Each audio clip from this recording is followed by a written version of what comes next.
There is nobody keeping an eye on you, and that's why you're an AWOC, and that's why you're invisible.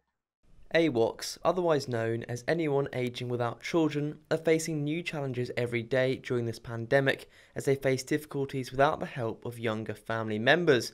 But just where and why did this group come about in York back in 2016? When we started looking into this, there are millions and millions of people, young, old, and everybody else, who are either by sheer circumstance have never been married and have never had children, or divorced and now their children are not there, or whatever. By choice, your children have died, your children have moved away, which in this non-nuclear time is common. There are so many reasons why people don't have the next generation down, their adult children, to be there for them in time of need, to show them how to work a tablet, or to take them to the hospital, or to whatever it is. There isn't that younger generation to give support. So if you've got a huge gap there, who or what is filling that gap? So Aging Without Children is looking at that gap and seeking solutions. So what are the additional challenges that AWOCs are facing during lockdown?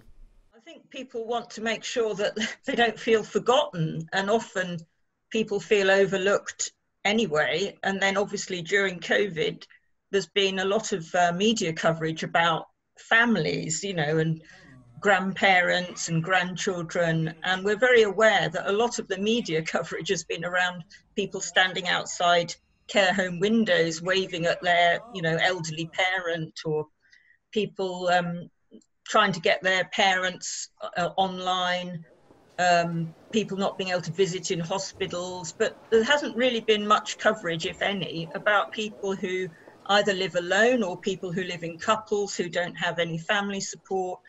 I mean, some of the challenges are very practical ones about, particularly for people living alone, accessing food, medication, as Sue mentioned, people being socially isolated, potentially not online, not able to really get all of the support that other organisations might be providing, because people aging without children aren't generally recognised.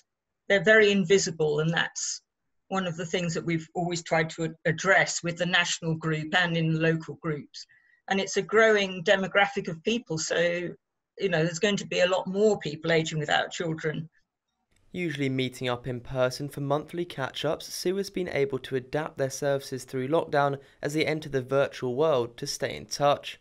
The Zoom era came upon us, and so we're now holding weekly Zoom meetings for those who can Zoom, and I've found a way for people who are on the telephone to get in on the telephone as well.